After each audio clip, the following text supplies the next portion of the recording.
The one thing that we don't do as much as in the service is prayer. We need more prayer. We need to be people of prayer. We have a Wednesday night prayer meeting which very few people come to. I hope that changes soon. However, during our worship services, we have a time allotment. Now, let me clarify. We don't advertise an end time to our service. I know many of you, as soon as it hits noon, you're like, okay, we should be done by now. He's 30 seconds over. Is he almost done? We say that worship service begins at 10:45 with no end time. Now, we strive to aim by noon because I know what happens at noon, and I got 9 minutes left. And we still have to do the Lord's Supper, okay? What happens is your minds start wandering. Kickoff is coming. The line is growing at Cracker Barrel. I get it.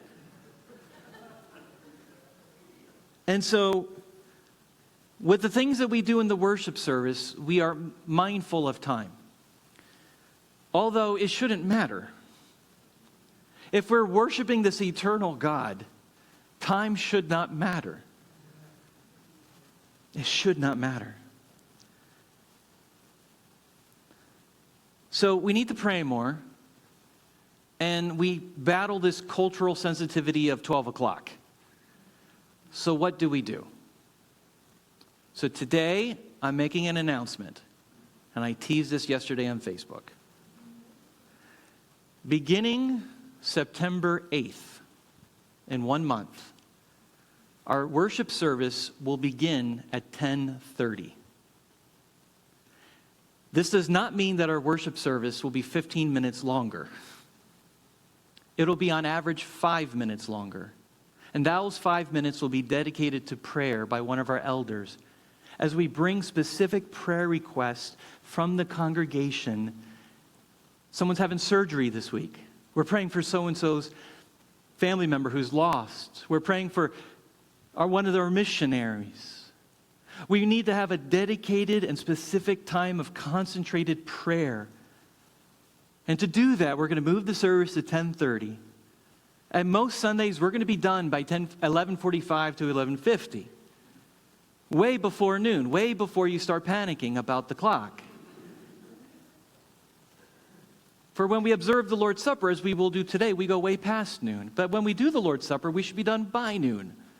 And so this change is not done with mind in mind. I'm not doing it because of the time. I'm doing it primarily because we need more prayer. But it's also an opportunity to move things back, to lessen the stress of the clock. Because I got to break something to you. I'm not preaching shorter sermons. And we're not singing fewer songs. We're going to pray more and show up 15 minutes earlier, which means, and we need to do a better job at this, we need to show up on time. When the service begins at 10:30, let's try our best to be in here ready to go. Not showing up in the first song or the second song or during the choir. Let's be on time. Let's honor God with our time and be faithful in that. So I'm giving you 1 month notice to get used to it. September 8th, we will begin at 10:30. I've written a letter for you that Marianne will give you as you walk out today that explains it a little further.